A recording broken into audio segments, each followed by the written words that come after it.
Once again, welcome everyone. My name is Kamal Manocha. I represent PMS AIF World. We have seen equity markets, been in a distressed mood over last 20 months, especially the growth style of equity markets, which actually has been leading the equities over last more than 5-7 years. In fact, last entire decade was all about growth investing, not only just in India, but I think, in all major capital markets worldwide, because we were living in a era which was a liquidity fueled era, because interest rates were low, and it all started after global financial crisis in 2008, when interest rates by Fed were brought down to almost zero, and they remained zero for almost a decade, in fact more than decade. And that actually led to obnoxious valuations of various growth businesses. We have seen many high value businesses in various portfolios, and today we have a guest speaker, Mr. Amit Jeswani, who is actually popularly known as a growth investor. He has been picking stocks like Avenue Supermart at 200p, or stocks likewise could be Titan at 100p, Asian Paints at maybe 80p. And still he has been one of the best fund managers during that era, which was a growth a favored era for equity investors in 2018, 19, 20, 21. Throughout these 3-4 years, he has been one which has been giving stellar performance, and that's exactly what he represents, which is Stallion Asset Core. And we have ourselves given awards to Stallion because of that performance. But now, since over last 20 months, there has been a fall down of growth investing, and we are back to that era where interest rates have gone up, and interest rates are again back to maybe all-time highs of close to 5% as Federal Reserve rates. And in India also, interest rates are closer to all-time highs. There is definitely a doubt, confusion in the minds of investors. One school of thought says that this change which has happened is going to sustain, and interest rates will remain high for at least 3-4 years. And in these high interest rate era, value style of investing will be the one which will rule the equity markets, and hence value conscious investments will give alpha, and growth focused investments will see time correction, if not price correction. But at the same time, growth portfolio, growth stocks, which are mostly darlings of FIIs, are seldom down, and today they are available at obviously much lower prices and much lower valuations than where they were 1.5-2 years ago. And hence that's also an attractive proposition which one may not want to miss.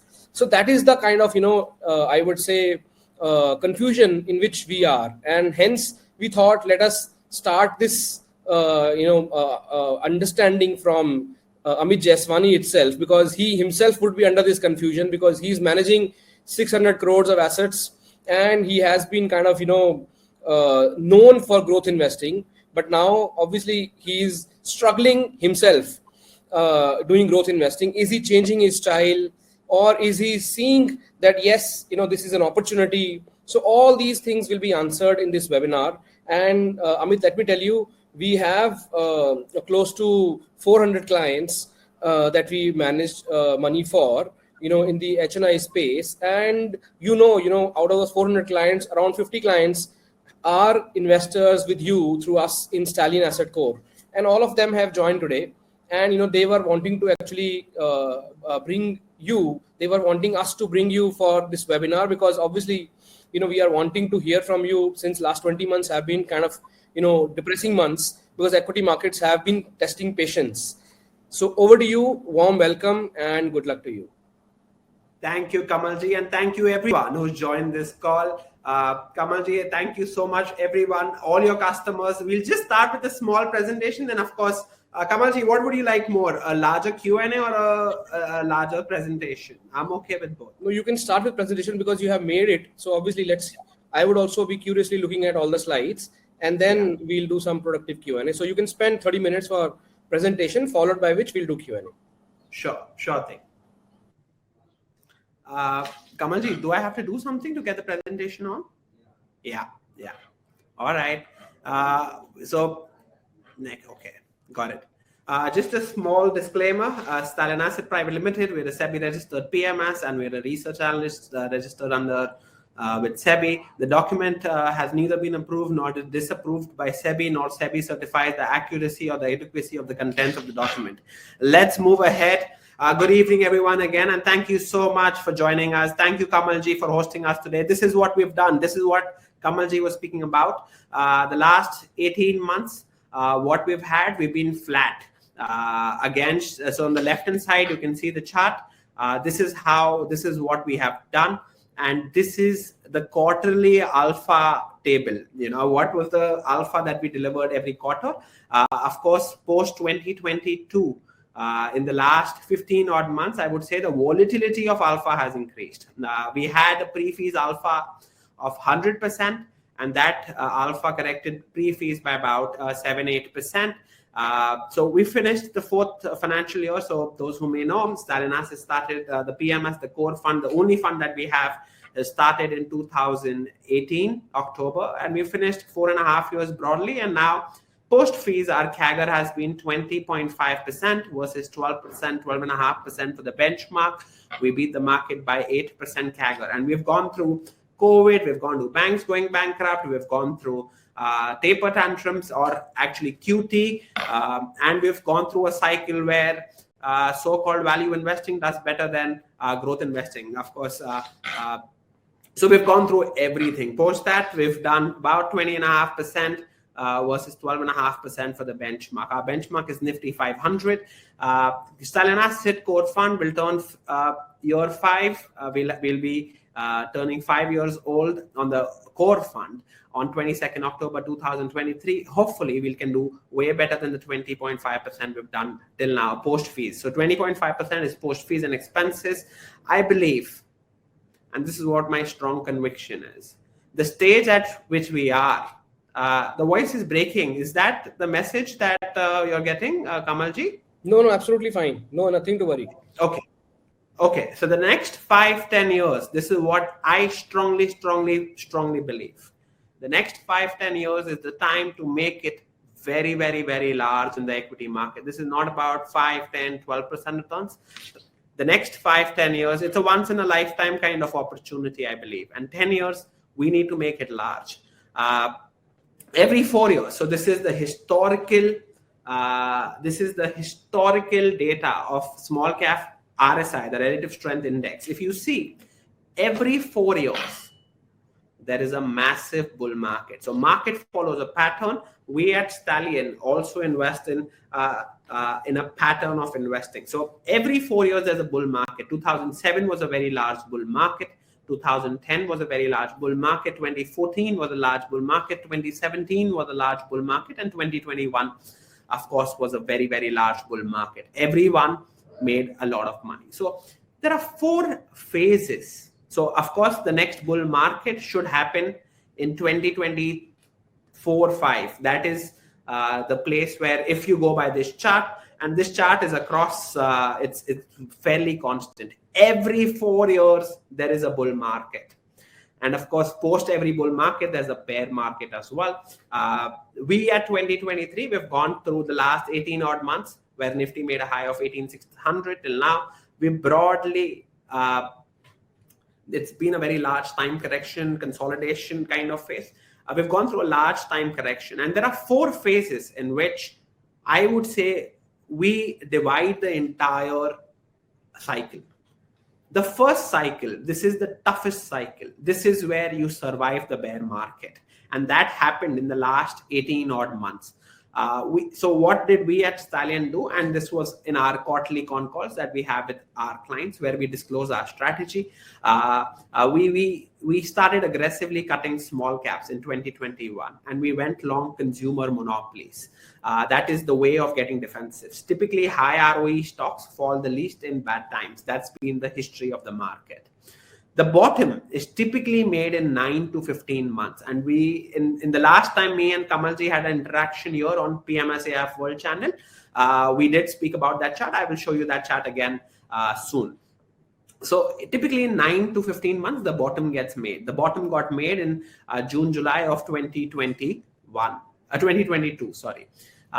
So this is the survival stage. The second phase of the cycle is where you can buy high growth companies at reasonable prices and wait.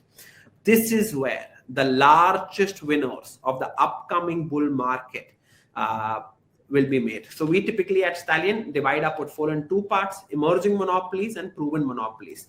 This is where we keep adding. So 2021 October, we got defensive on the market, added a lot of proven monopolies. Right now, we are adding more emerging monopolies to our basket. The third phase, and this is the third phase of a cycle, is an 18-month kind of bull market. That phase will come every month. Your portfolio will go up 2, 3, 5%. That is where the largest amount of money is made. And that is where you cut defensives, buy aggressive. We are in a bull market, and you need to make it large in a bull market. You cannot, we cannot at Stallion afford to miss that 18-month period. That is where large trends get acceleration, basically. Phase 4, low quality stocks typically go crazy. And basically, this is the time we typically underperform also a little bit. We do a market perform kind of thing. And basically, this is the low quality buy, which does very, very, very well. The fourth cycle, everyone's going crazy. And that is where you try to go back to this phase 1 of the cycle. So basically, these are the 4 phases of the market. These are the 4, and we need to, this is on the timing part of the market. You don't have to time the next 5% move, but you need to know a broad understanding of the cycle. In my humble opinion, 2023 calendar year is a super time to invest for everyone, or to top up your portfolio. First, in my humble opinion, inflation has peaked. Bitcoin is a leading indicator. The way Bitcoin has rallied to now north of $30,000, it just tells you that that inflation has peaked. Number 2, we don't expect broad-based earnings growth, where your GDP growth last quarter was 4.4%. And while this quarter everyone's expecting very decent GDP growth, I believe will be more on the muted side. We don't expect a broad-based growth in market. It's going to be narrow in a few names which show consistent growth. So the markets will not have in 2023 will not have an all-out bull market, but these are the initial days of the bull market have already started, and market doesn't fall now on bad news. Reason number 3, sentiments are exactly opposite of what they were in October 2021. In 2021, there were 70 IPOs that were coming every day on SMS or WhatsApp, or these groups we used to get that ye gray market ka bhav ye hai, gray market ka bhav wo hai, etc., etc. Now no one speaks about IPOs this year. Which IPO? Who's speaking about IPOs in bear market? And bear market IPOs are great opportunities to invest. In October, 700 stocks were making new highs every day, 500, 700 stocks. Today is till last week, it was exactly the opposite, where 700 stocks were making new lifetime, new 52-week lows every day. This is exact opposite. And everyone's speaking about bearishness in the market. Inflation has peaked. So this is a slide of little late. This has not been updated yesterday. This slide is a 1 week old slide that we had on our PMS quarterly con call for our customers. US inflation yesterday came at 5%. The inflation has already peaked and now moving closer. So will rates. So once interest rates, for last 10 years, what Kamalji was saying, we were all used to something called as the Fed printing money. And that printing stopped. Inflation rates went higher. There was a reset that happened in the markets. But think about it. In that reset, such a large reset that happened in the market, what is your drawdown in that reset is very important. Our drawdown as of today is about 8-10%.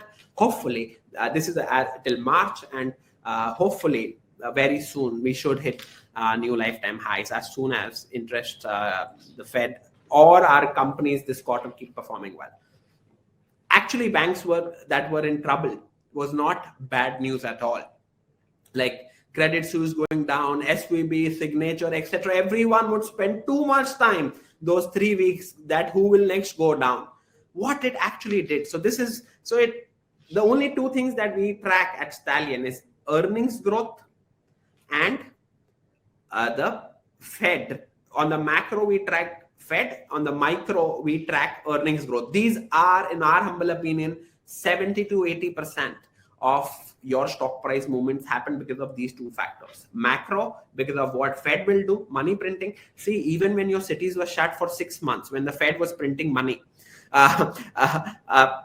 still cities, companies, countries, everything was shut. But when the Fed started printing money, your portfolio doubled, tripled, right? So that is the power of the Fed, and you need right earnings growth. So Fed started tightening, and the QT, when the balance sheet size was about $8.9 trillion. $8.9 trillion in April 2022, they started removing money from bonds, basically. And at the lowest low, the balance sheet size from 8.9 trillion went to 8.3 trillion. That means the Fed removed $600 billion from the system.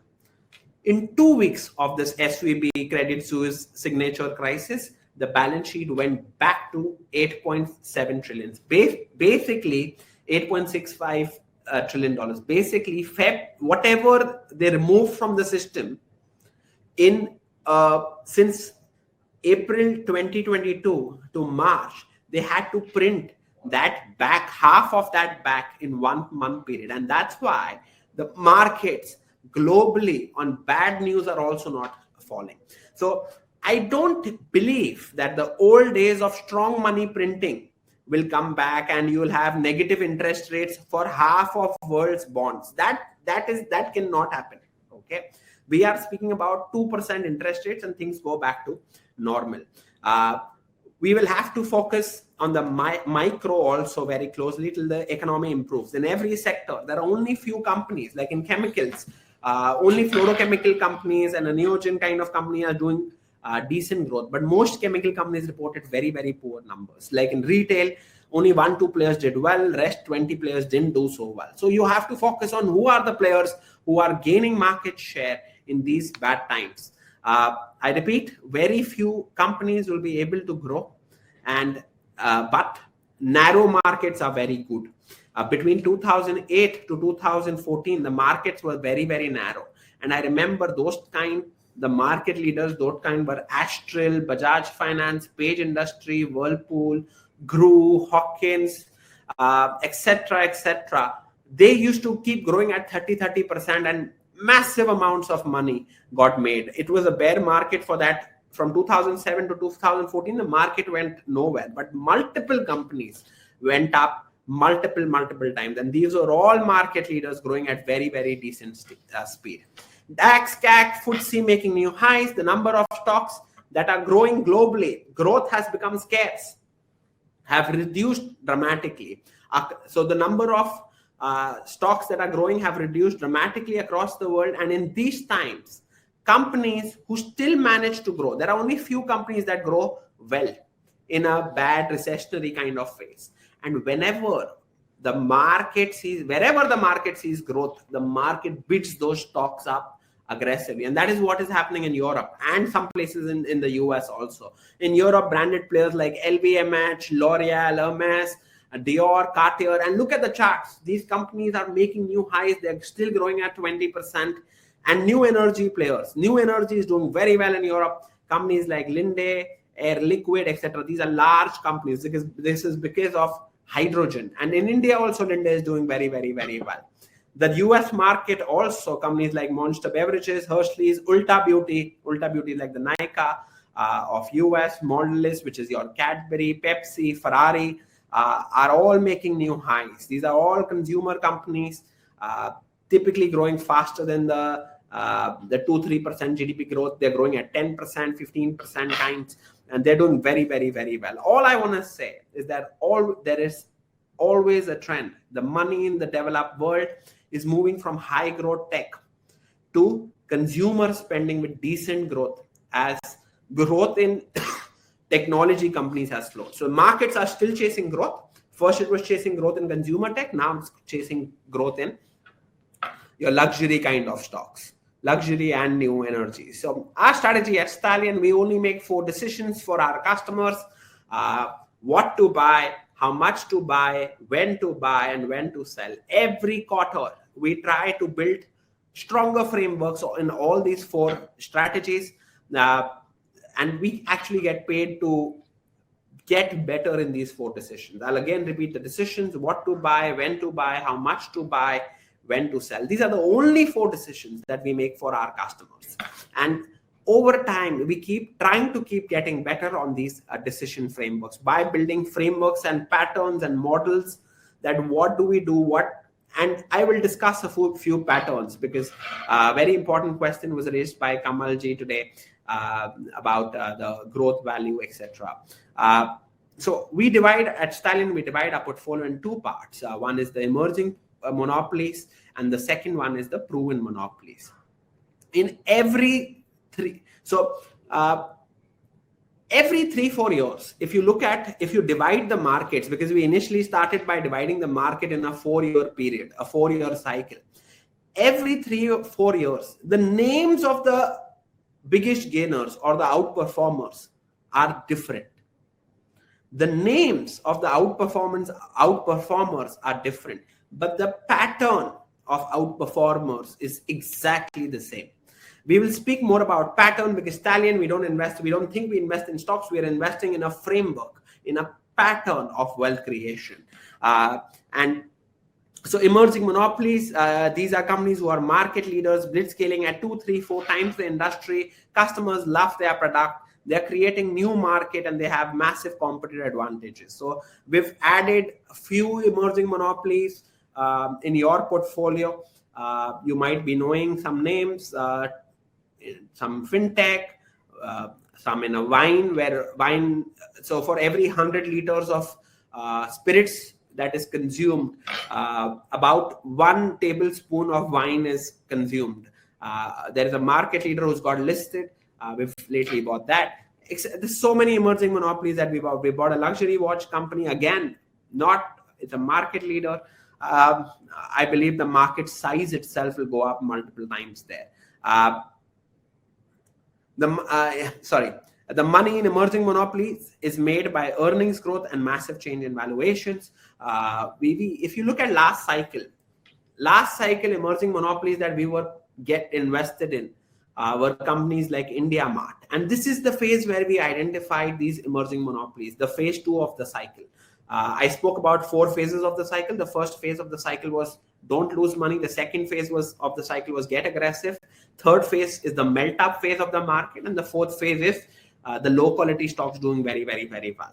We are in the stage 2 of the cycle. That is very clear. And this is where we identify the emerging monopolies of that companies who are market leaders, growing way faster than the market, and reasonable valuations. And in the next bull market, hopefully we'll make money on earnings changing and valuations changing.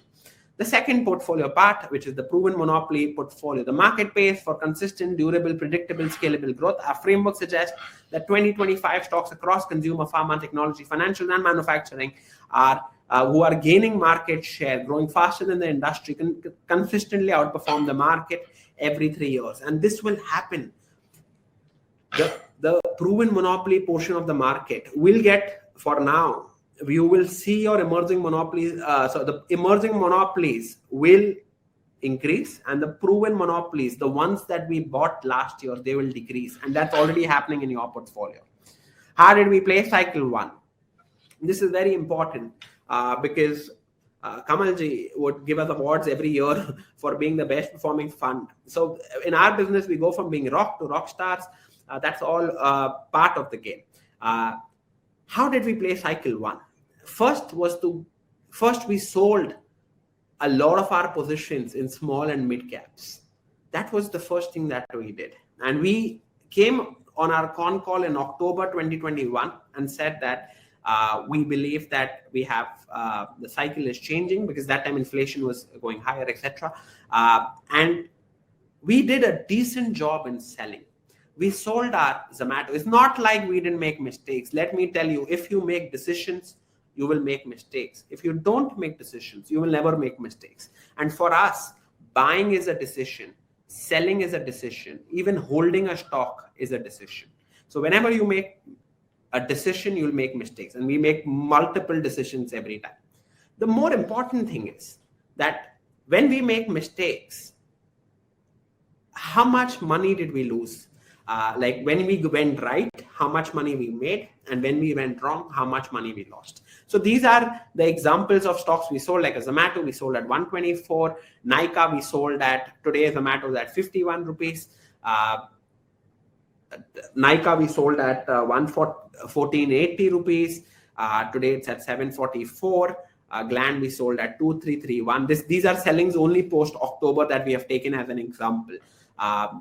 So it wasn't like we didn't make mistakes, but we made sure that none of this became a very large loss. In fact, our largest loss to the portfolio has been 1.3% of the entire portfolio, where we lost in Nykaa. Our second largest loss has been Gland, where we lost 0.8% of our portfolio. So that is what our losses have been like.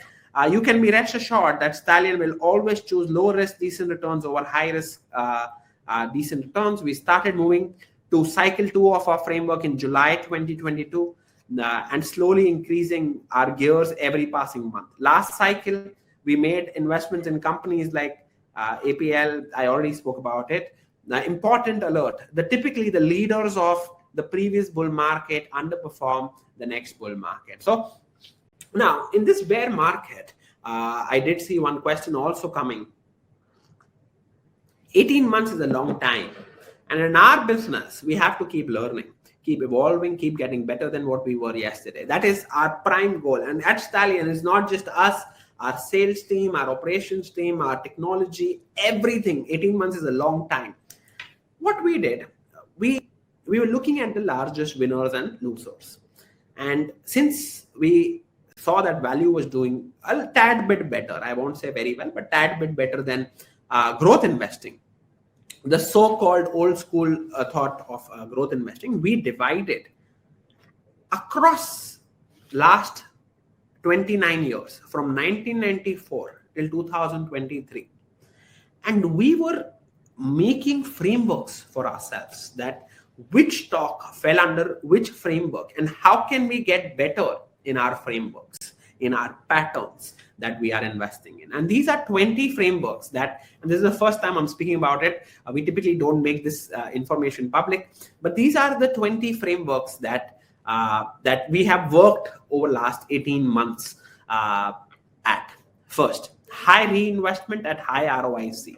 High reinvestment rate, large percentage of cash flows getting reinvested. This is where over long periods of time, if you ask me one thing that makes the largest wealth, are companies which are reinvesting large sums of capital at very high reinvestment rate. Every 5-year period, the patterns were exactly the same. Change in margin has been a bigger, and this is all data that I'm speaking about. Change in margin has created more wealth than change in growth rates. So if you ask me which is more important than growth in a stock, I will tell you change in margins, because if your margins are increasing, it means your competitive advantages are also increasing. It's not all your, so just keep it easy. Your competitive advantages are, and in our sample size, what we found, change in margin was a very large game changer, I would say, for majority of large wealth creators. Secular rise in market share versus peers, of course, this works fantastically well. Bear market IPOs, if you can just buy all IPOs in this phase and hold for 2 years, in very high probability, you'll make a lot of money. If you can buy market leaders, the new IPOs, so these are just frameworks so bear market IPOs historically have done very, very, very well. Post earnings announcement read, these are high quarterly numbers. Spin-offs, on average, if you don't buy high leveraged spin-offs, you do very, very, very well. Change in promoter, this has worked across cycles. Promoter buying patterns, promoter buying. So very important thing, when a promoter buys his stocks, you are buying whenever the promoter is buying via, if the stake is more than 2%, what the promoter is adding, you tend to outperform. But if the promoter is selling, it doesn't mean that you underperform. The returns of a selling promoter and a buying promoter is broadly the same, but in both cases, you beat the benchmark. Large pivots using same distribution, a lot of firms have done it, like Astral, etc., were pivoting from one, or Pidilite was pivoting from one business model to another business model, using the same distribution channel. Large capex, 3-4x gross block addition. These tend to be decent performers, and there are times when to buy it, and then we divide it in the same framework: what to buy, when to buy, how much to buy, when to sell. Capex comes from income statement. This is point 11. A lot of consumer tech companies don't do capex from the capex, the PP&E. All capex of acquiring customers happens via the income statement. And when your consumer consumer tech companies turn profitable in US market, you can see many places like Bharti, etc., that this pattern has worked. You see an entire J curve, and these stocks go up 5-10x in that 2-year period. So when your capex comes from income statement, that is where large wealth is created. Financial deleverage, this works well in commodities. Entire sector making new highs. If you think about it fundamentally, after 2018 to 2020, the 2018 to 2020, 2021, chemical companies were the first ones to make high. The entire sector is typically leading the rally, which was happening in technology and pharma in early 2020 and 2021. All your Persistent went from 500 to 5,000. Your Coforge went from 1,000 to 6,000, etc., etc. Masspec went from 300 to 3,000. The entire sector was making new highs, and there was a change in the entire sector. Poor cousin of an IPO. I'm not just spending time. So what we have done essentially is we have divided the entire market into frameworks. And I won't say our work is complete, but this is what we have done over last 18 months, being more clear in our approach that what are the triggers, what creates value. Change in working capital cycle. This happened in APL Apollo in our portfolio. When July 2020 con call, APL Apollo said that we will not give any more credit to our customers. And the day he said that means when your working capital days goes down, your ROC increases. That is the time that we had bought APL Apollo and did very well, been more of a 10x time of play for us. So I don't want to stretch this too much. I'll go back to the last two slides of our discussion. So there is always going to be a problem, but this has been the market for last 15, 17, 20 years. So at any given point of time, there's always a problem. Do not waste your time thinking too much because there's a problem. The NASDAQ has already rallied 20-30%. Bitcoin's rallied closer to 70-80%, and we are all still discussing the problem. These are times, these are opportunities, and the next 4-year cycle will happen if we go based on historical data in 2024-5, and you have to make it large. You have to follow a pattern of emerging monopolies and proven monopolies. So will low PE stocks do well? Yes, if they have growth, they'll do well. But if they don't have growth, I don't think so they'll do so well. So yes, this chart also tells you that how bottoms get made between 9 months to 15 months, the thing that I was saying. So all bottoms in the 2008 crash, the bottom happened in 9 months. The big crisis where Portugal, Italy, Spain, Greece were going bankrupt. There also the markets, the Nifty fell 30%, and the bottom was made in 13 months. The March 2015-16, this was the time where China was devaluing its currency. There too, the crisis finished in 12 months. COVID in 40 days. This QT, I've not marked it, but this QT fall which happened, and the war fall of 2022 that happened, there also the bottom was made in 9 months. And if you go back to 1992 also, that Harshad Mehta fall, the fall got finished in 12 months. You check out any data point, there is no fall in Indian markets where the market has not, the bottom is not created between 9 months to 15 months. So we take decisions based on historical data. Of course, all this can change. As India moves towards $6 trillion, Kamalji, this is my last presentation. By the end of this decade, our portfolio is built to find 20-25 winners across industries who have the ability and capability and opportunity to make it large.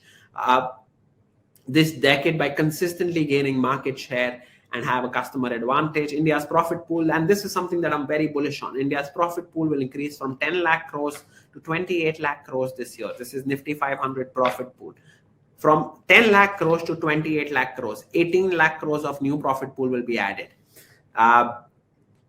All we need is one large trend to make it very, very, very large. Our portfolio beta, a risk in your portfolio, and this is very important for our customers, has been 0.85 against Nifty 500 and 0.77 against Nifty 50. So we have, while we are growth investors, we are also very defensive. So we've beaten the market not by taking more risk, by taking way lesser risk than the benchmark.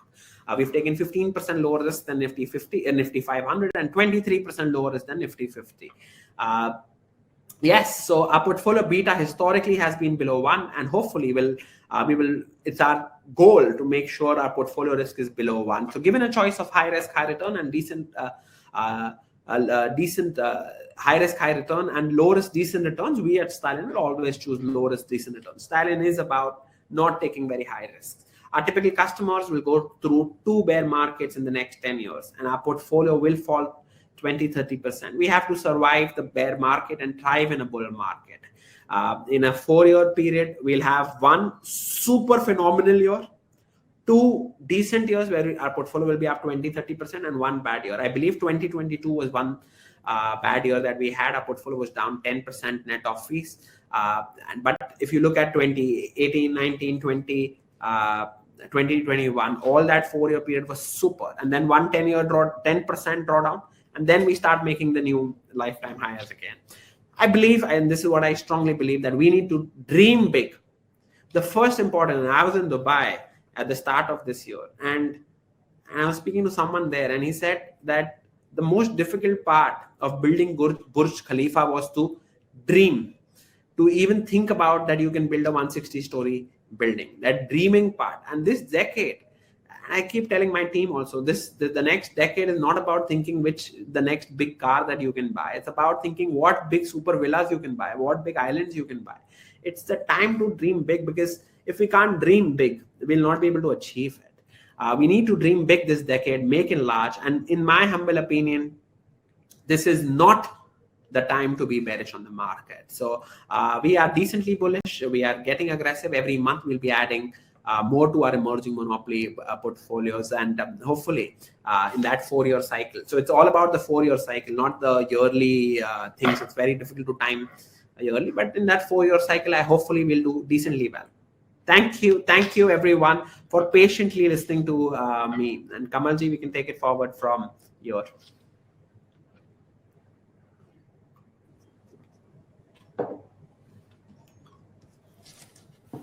Sure. Amit, I think this was very insightful. I hope I wasn't too fast. I was trying to finish it in 30 minutes. No, you covered a lot of stuff, but it was absolutely fine. It was very interesting presentation, and obviously, all of us are bullish on India, and we start and we end, our argument with regards to investing in equity with India. I hope, that India turns to be a 6 trillion economy by the end of this decade. That's what you also kind of, concluded. But within that, obviously, as you mentioned, that there could be a period of, patience testing as we are going through currently. So the first question, that comes to my mind is, over last 20 months, you have yourself faced, many times that you added a stock with a lot of hope that, yes, this is going to turn to be an emerging monopoly, but then you had to exit that stock. You did a good thing that you exited stock much early than maybe anybody else. And I can tell you there are many investors who may have invested 50 lakhs in your PMS, but they try to imitate the portfolio and create their own portfolio also. Now, while you have exited a stock, they have not exited the stock. And, once they get to know that you have exited the stock is already down 20-30%. You exited at maybe 5-7% loss. Now, they are under a lot of stress that what have they done? And then they kind of, feel that Amit Jaswani is churning portfolio too much. His portfolio churn rate is very high. So from your point of view, obviously, you're trying to place your hands in identifying the next emerging monopoly. But what has been your learning so far in doing and trying and endeavoring with sincere I would say, intentions. I know you have been doing that, but I'm sure you have had learnings in doing so over the last 20 months. Share with us all your learnings. So Kamalji, number one, I'll tell you, like, and this is fundamentally true for us. And by qualification, I'm a CFA and a CMT. So I'm a chartered market technician and a CFA, and I was a trader also. And when you were trading the market, I'm speaking about 1 decade, 1.5. My father was a stockbroker. I started off as a trader. When I was trading the market, and rule number one of a trader, and that is for every professional trader in the world, you ride winners, you cut losers. If you look at our top 11 winners, the top 11 winners of Stallion, we have done broadly 165% pre-fees returns over last 4 years. In that 165% pre-fees returns, the top 11 winners, we have made 120%. You'll be happy to know in our top 11 losers, we have lost 8.1%. The top 11 winners, we made 122%. Top 11 winners, we were riding winners and we were cutting losers. And that has always been our style. Now, Kamalji, coming to your question about churn, the volatility of fundamentals has been very, very, very high. This last 1 year period, we've tried, with all honesty, we've tried getting into few stocks. It didn't do so well.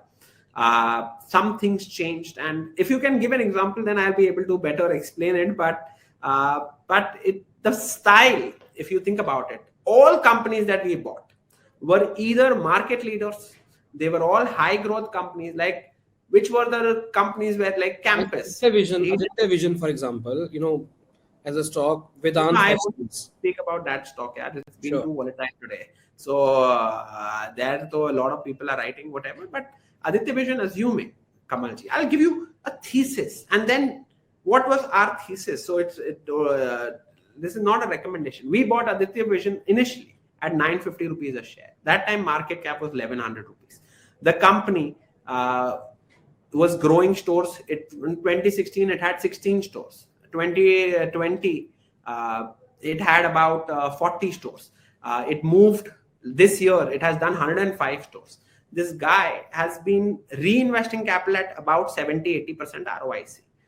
We bought at 1100 crore rupees market cap. We bought a small position in Aditya Vision. And our whole thing was that this year in FY23, Aditya Vision's profit will be 70-75 crores. In FY24, Aditya Vision will do around 100 crores, and FY25, Aditya Vision will do 125 crores of profits. That was our broad thinking. This is not a recommendation. I can guarantee you, I can sell, I can do whatever. And now, if I get a 125 crore profit company whose ROE is 60, 70, 80%, 70% ROIC, growing at 30-40%, I'm buying at 9p FY25. And if I get it right, I'll probably get 30p, 40p, 50p exit. It's the market leader in Bihar, 50% market share in Bihar. It pivoted to Jharkhand. It's now gone to Uttar Pradesh. And these are the kind of bets and the per capita there is $800. So large opportunity size. And it's not just one name. You name any stock of our portfolio. The thesis is the same. Every year, every quarter, these companies will grow at 30-40%. So, and if you get that growth, you get very high ROICs and you buy it cheap. In a 3-year period, we will not go right in everything. I can guarantee you. After 10 names that we invest in, we will go right in 6, 7. But it's not about going right in every name. It's about how much we make when we go right and how less we lose when we go wrong. So, like example, like DMart also. We were sellers of DMart, Kamalji, at 200p. At 5300, we sold decent amount of DMart. We were not buyers. We then bought it again at 3800. Then we sold it at 46. So that is okay. But we have a framework in DMart also about how the valuations work. Valuations largely depend on growth rates. And if you get, like example, if a Nestle trades at 80p, I'll just give you an example. If a Nestle trades at 80p with 10% growth rate, if DMart does 25% growth rate, it will trade at a higher P. Because DMart, Nestle can only grow at inflation plus volume growth. DMart will grow at inflation plus volume growth plus new store growth. Agar Nestle 10% growth karega, to DMart Kyuki DMart is at 300 stores, it's adding 40-50 stores. So your growth is 2.5 times higher. 1 year forward, it becomes cheaper than Nestle.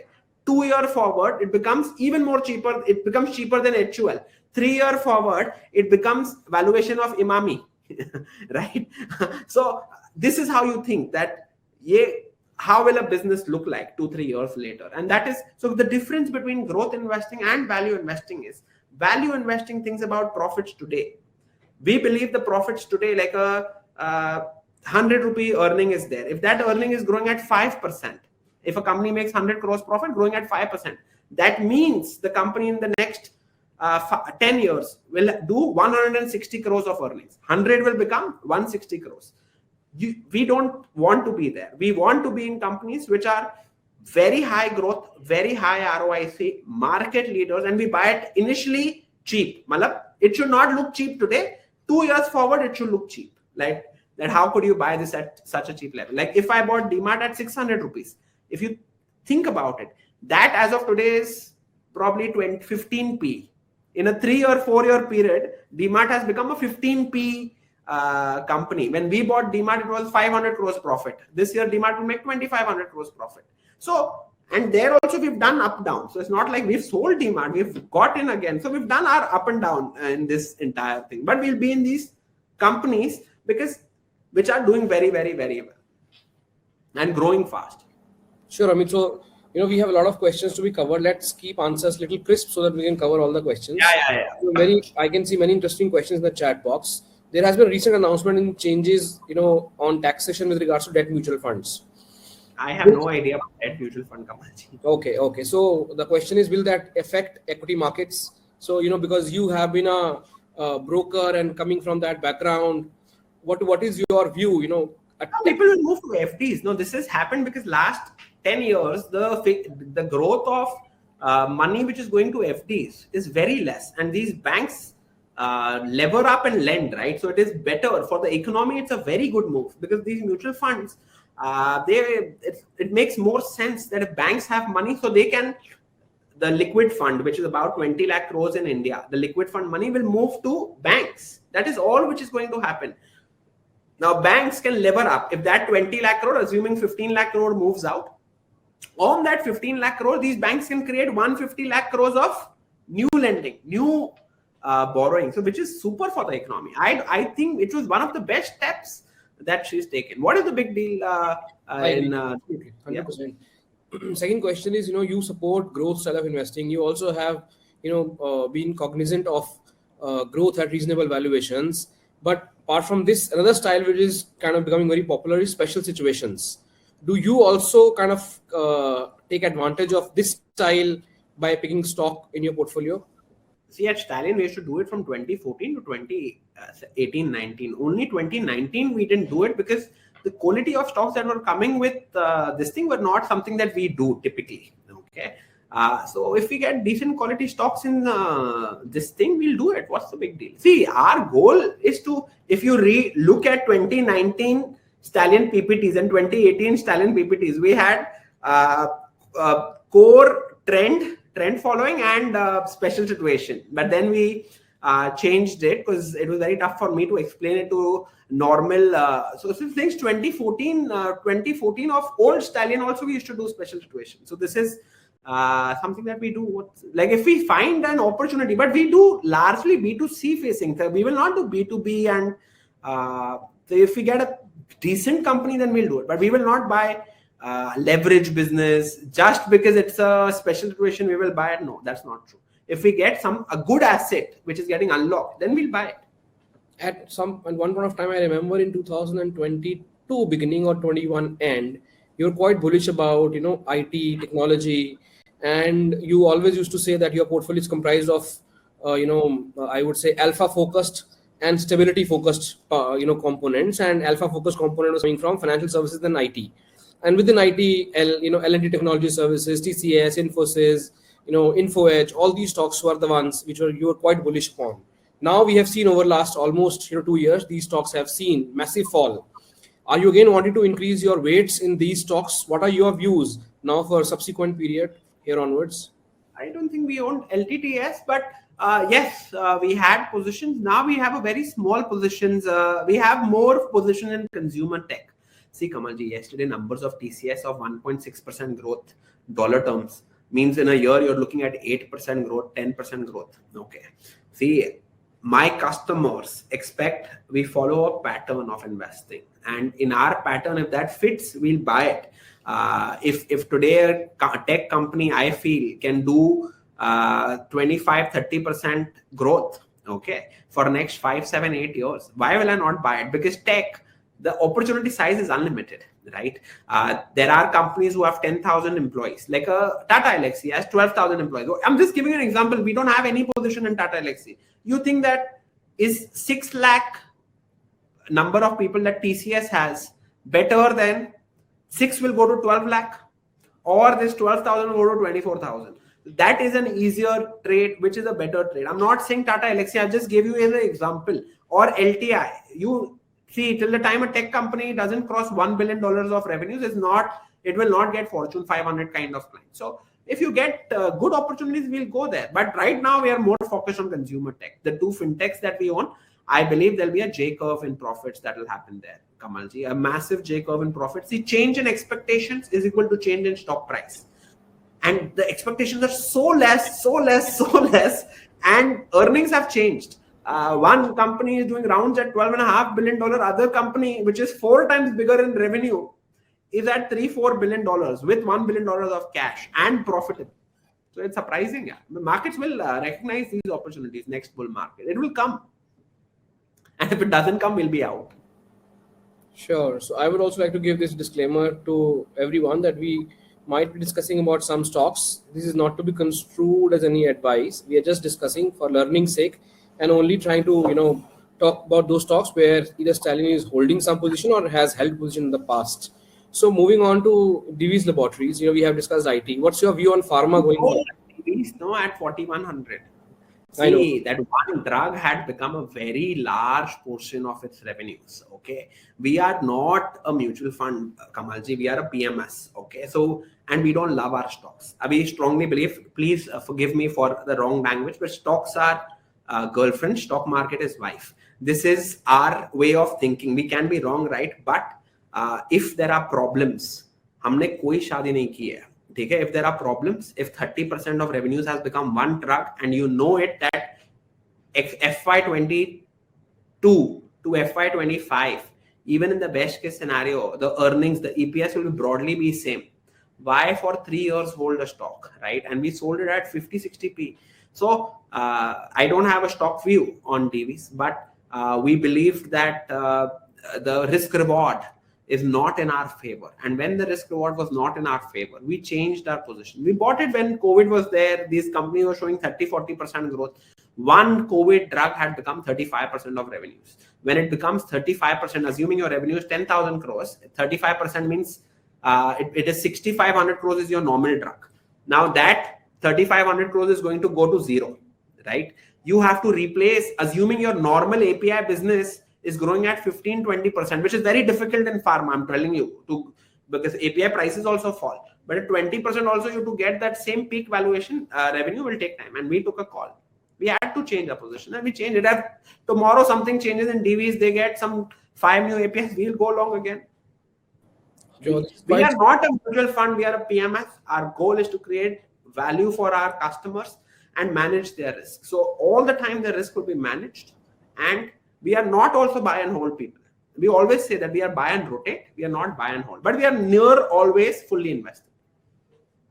Sure, this is quite strange because there are fund managers who call Divi's Labs as a consistent compounder, and obviously likewise, TCS is another stock. So you have been exiting TCS and Divi's at maybe prices much higher than where they are currently, and redeploying that into some of the emerging monopolies, believing that emerging monopolies will rule the subsequent bull run versus the established monopolies. So this particular aspect that you had covered in presentation, and the speed of that presentation was a little fast. Can you please explain this particular aspect further?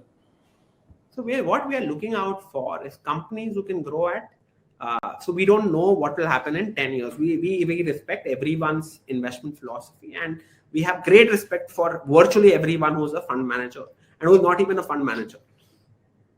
anyone who's putting their own hard-earned money in stocks is a brave entrepreneur, I feel. Now, coming to your question of understanding emerging monopolies. Now, every 4-year cycle, we believe there are certain set of companies who grow at 30, 40, 50%.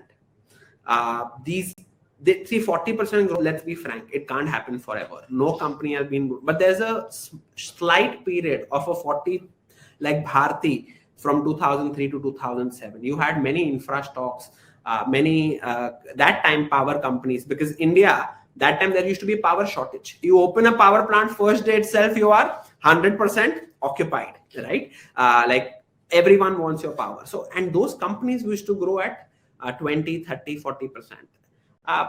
Then in 2009, 10, 11, 12, you had companies like Astral, Page Industry. There was a time where Page Industry used to grow 20, 40, 50% every quarter. Every quarter used to grow 40%. Bajaj Finance, your Astral. Now all these companies slowly, the growth rate has changed and they become 10, 15% kind of growth rate. There's a time in a stock where you, like Eicher Motor was there. But in that period, if you don't, like that is a 3-4 year period or an 18-month period, 24-month period. That is where the largest alpha gets made. And you have to know all the 4 principles, what to buy, when to buy, how much to buy, when to sell. And there's a pattern to it. And that is what we call it an emerging monopolies. All these companies like Page, it was a monopoly. Astral was a monopoly. Bajaj Finance was a monopoly in consumer finance. If you look at the pattern, and any Avanti Feeds was 50% market share in prawn feed, which became a very large market. So all these are market leaders. They're growing at very high rates, and their ROICs is very, very, very high. It's a pattern that we are investing in, and that, like example, whatever new stocks that we buy, they're also fitting in that pattern. They're high growth. They're growing at, because more than 25% growth, I can tell you, less than 30 companies will be there, which will be, take the commodities companies out, take B2G companies out. We focus only on B2C companies. Like largely 80% of our portfolio is focused on B2C companies. And you're following a pattern, and these trends are very strong. Every quarter they'll keep moving higher. And that is where we believe that is one part of our portfolio, which is the emerging monopolies. There we are betting on multiple companies, like one insurance guy, one fintech guy, one watchmaker, one, yesterday we bought a winemaker, 52% market share of India's wine, large 500 crore revenue. So all market leaders, you ride them. See, you size them small. If they start showing you decent action, that's where what to buy is clear. When to buy and how much to buy. When to buy, we bought PB Fintech, or, don't take the name, but when the entire supply was very high, and we went aggressive weights, because so these frameworks we create, this is the emerging monopoly part of the portion. One, we have the proven monopoly part of the portion. Emerging monopolies are companies like Safari. Every quarter they are gaining market share from, I'm just giving you examples, we may or may not have position. Then proven monopolies are little larger cap, but yet they are growing at 25-30%.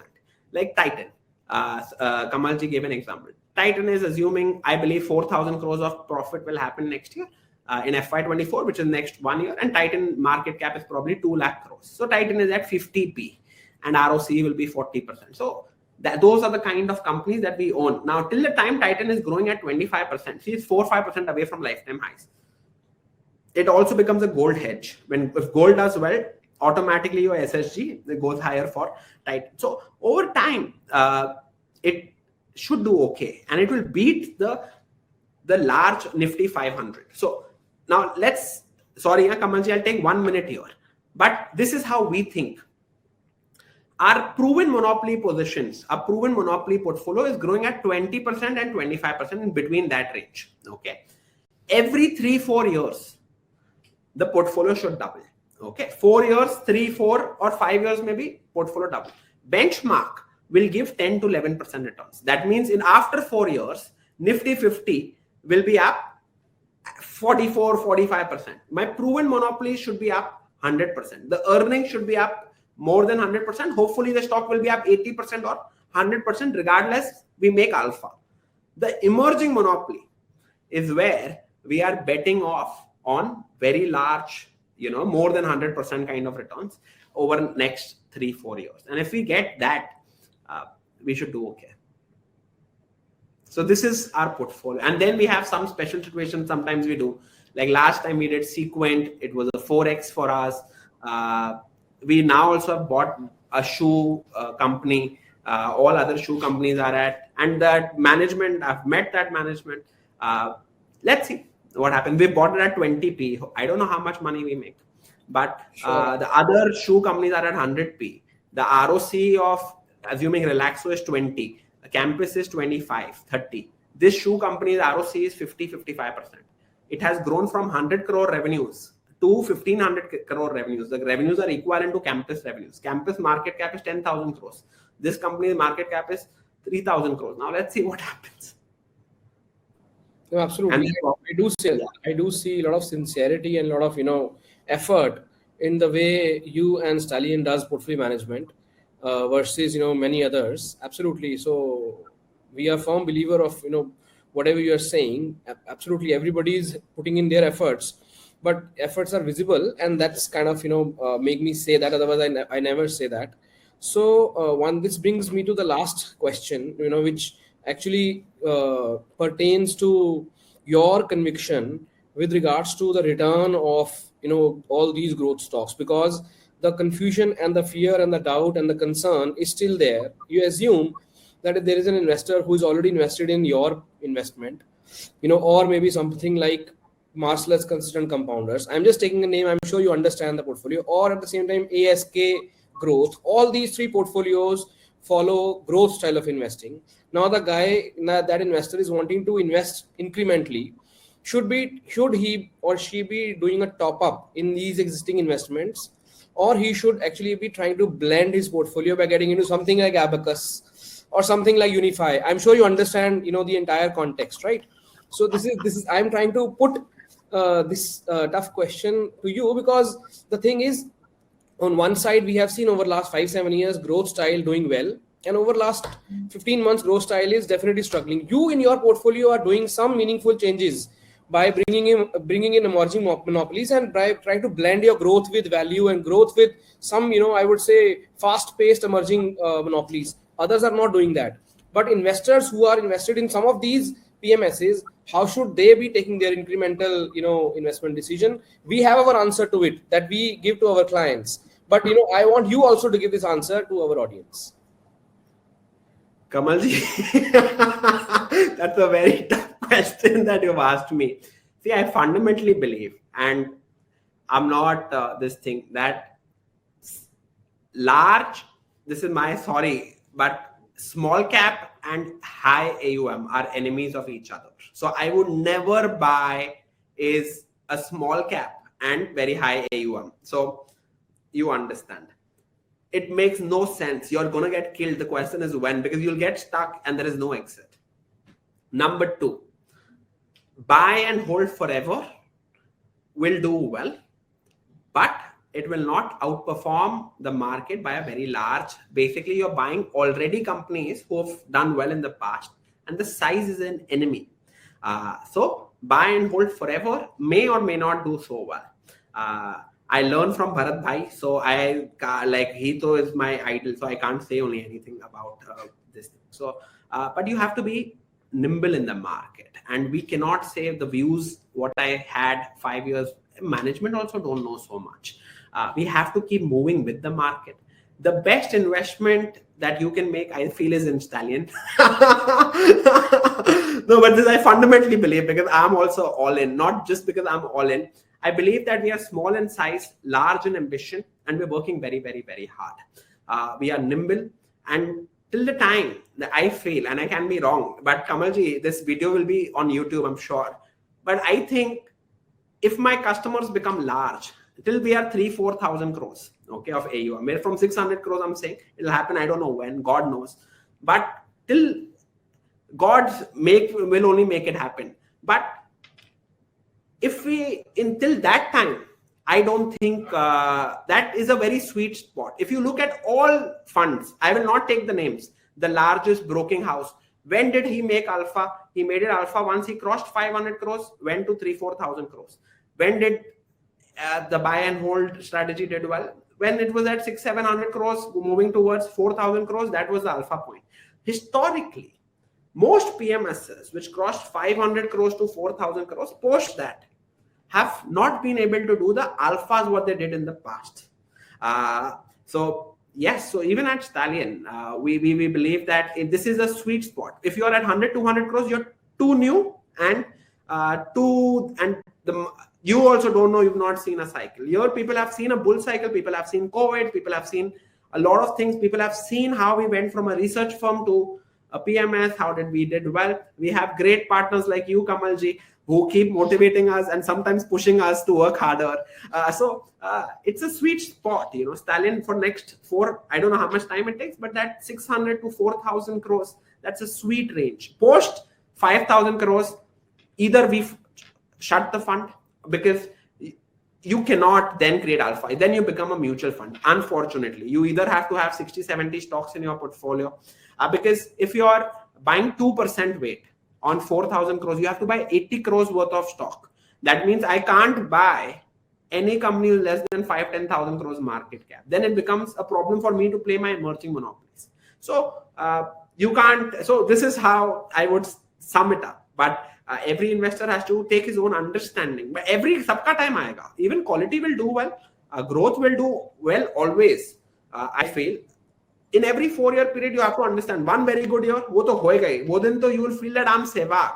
1 year you'll feel that who's the guy, KL Rahul, the guy who gets out at 0 every match. I don't know what's his name, but that guy.